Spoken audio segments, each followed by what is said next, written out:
Let's do it. Finally, the camera feels straight enough. Well, Ice climbing in Banff Provincial Park, then snow caving since I was a Boy Scout, mountain climbing, rock climbing, first time ice climbing. We went up a world famous climb, maybe 500 feet, 3 pitches up, and made a mistake. Thought that I could climb with an axe and a hammer at the same rate of speed as other people with a couple of axes, which turned out to be false. And so our climb was very slow, and by the time we reached the top of the pitch, it was sunset. Temperature dropped as the sun went down, hypothermia set in immediately. We were in a desperate situation and knew it. Decided that we were going to either die trying to stay warm there, canoodled up against the mountain, or die trying to get off. And we decided that we would try to get off the mountain. It was a harrowing night, frostbite, hypothermia to the extreme. And on our last pitch, just before dawn, after fighting our way across the mountain all night, I succumbed to the final stages of hypothermia. My temperature soared on my skin, which basically meant that my core was flooding my extremities to prevent them from falling off. It creates a false sense of heat, which, even though I knew better, having been trained as a first responder, I unzipped my coat and it's sub-zero out, and my temperature core dropped even faster, and I began to fall asleep. I pulled myself back up this last time after falling asleep, and as I stood up, I got what's called tunnel vision, peripheral vision, began to fill in with black in a circle, and faded to black very rapidly to out. And I was in darkness, but unlike falling asleep, I maintained my consciousness. I knew that I was awake, and I felt myself collapse, but I didn't feel myself hit the rock. And suddenly in front of me was a great expanse of even darker darkness that I'd never seen anything like it. It's not just like standing on a wicked dark night looking out at the ocean on a starless, moonless night. It's like different than that. It's that plus times 1,000.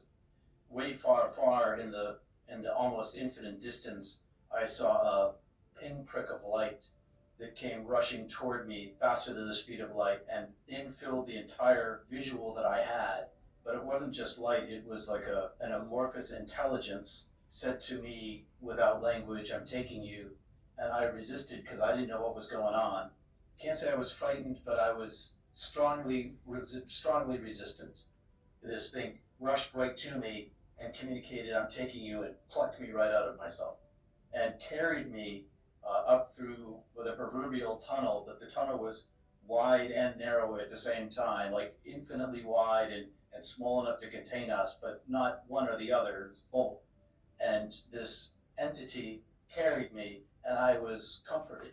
I was unafraid. I was confused, but I was not lost. And I suddenly emerged into this greater infinite darkness that was also illuminated. So these two things at once.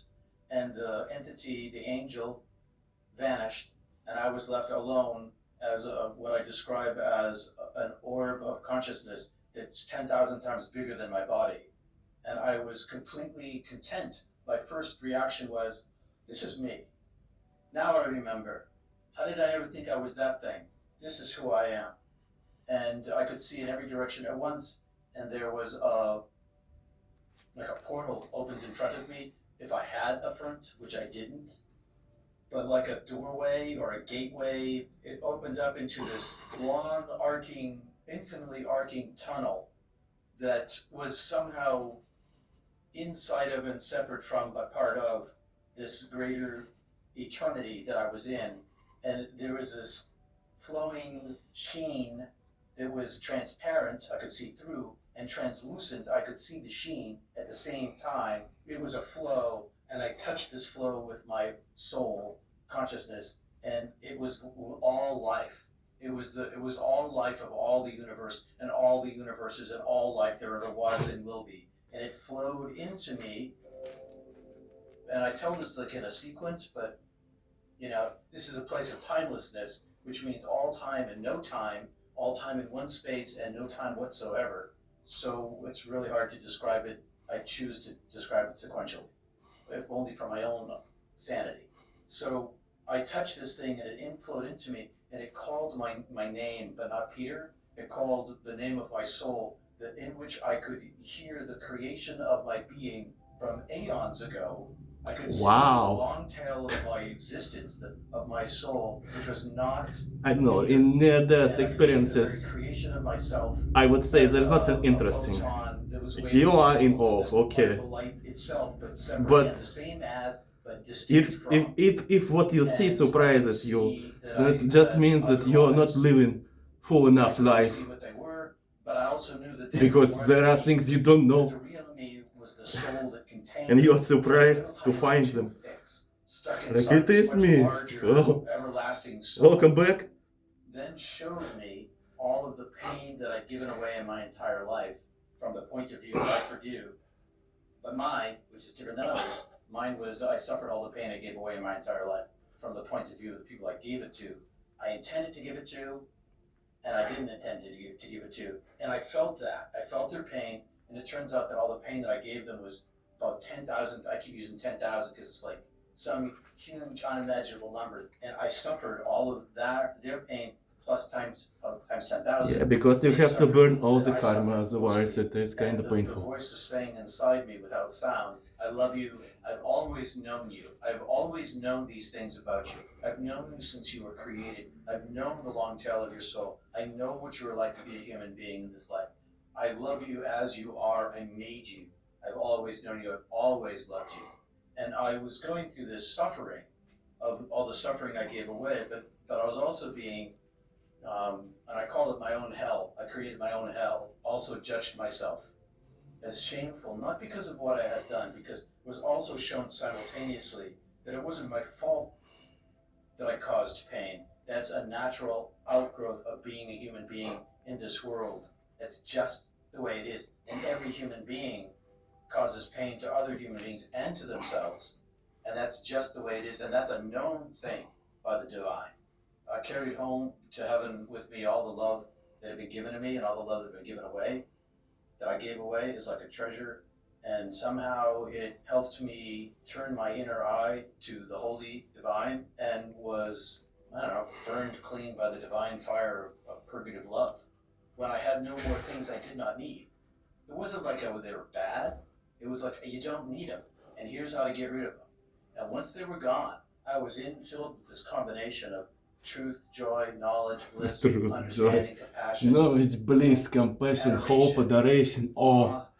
Paradise. Welcome back. The list is long. But The list is long, yeah. And you can feel it at any moment in your life. And the one word that I would use to encapsulate it all, two words. You don't need to love. almost die to see it. Something beautiful. As Genesis says, like I was in an Something higher, dimensional. I wasn't the totality of the divine. I was definitely Well, you have. like the divine. I was an image. The ego has to die. Subgroup of it, of the same substance. But there are different less than means to have to do that. And I said, so I haven't gone through the program yet. Do I have to go?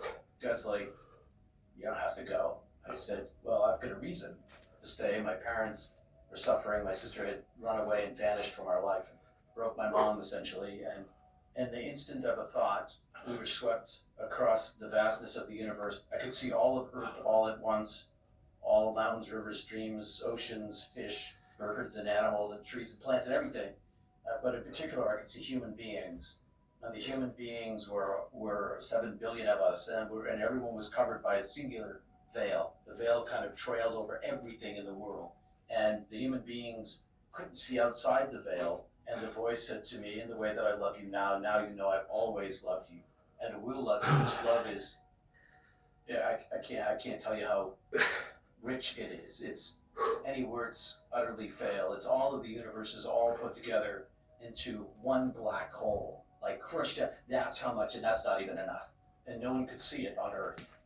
They're all going about their daily lives, being utterly beloved in particular by the divine, just like me.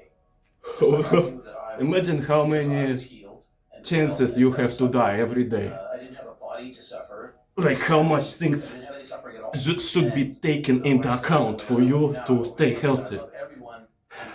Every second. You breathe in, breathe out. in particular, in the time of And the world. every second And I your could see heart their beats. souls and their Every faces, second you their walk suffering, outside and I knew that and there is during a chance the somebody time in which I just died, don't pay attention on the time in road which they and died, get you their hit suffering by would a be car. increased exponentially. But for some reason you're still And he's alive. lost. And You so can call it we- that. and we knew that all You have your after own that survival died, instincts, but it's not that I only that. chose to not let them go through that. And so I Well, said, let's you hear know, him out. can I come back here? If I go back to life, can I come back here? And the voice said, yes, but we want you to stay, but you can go back. And I said, well, I can go back and help my parents. I won't suffer as much. I choose to live my life. And the voice said, you won't live your life, and send me back. And I love in your book how you Heaven is told beautiful. your congregation that you don't have faith. Can you say that part real quick? Why you don't have faith? Sure. So it's unordained clergy person, and I served congregational churches in New England for quite a number of years, decades. And the day I came back from my death, the moment I came back, all faith was erased, all belief was erased. Came back with no belief in culture or religion or in God. Because to me, God is not a thing to be believed in. I know God is real. I know where I'm from. I know where I'm going. But more importantly, I know that I'm known by the knower of all. And I can't ever turn away from that. It's not something that ever You shuts know, off. In addition, what I is don't the most live in no godlike faith. thing? I don't have any doubt. Is to meet God I am doubtless and just to live on. completely Don't pay unafraid of attention. death, because Well, I yeah, know it is Almighty God, and Or I love in your He book is saying, welcoming you. that it's like you And don't this believe is how the universe first works to like. know they exist. That's it. Exactly. So I don't have to believe that this Go glass on. exists, that water exists. If it so profoundly changes your own sense of self, it just means that you did not have your sense of self established properly, like already. Because in life you can be established. You can be spiritual, like really spiritual. In any sense. Like you can be obsessed. You can be enlightened. You can be ignorant. And somebody would say, well, if you are ignorant, then you are like, it is godless life. It does not matter.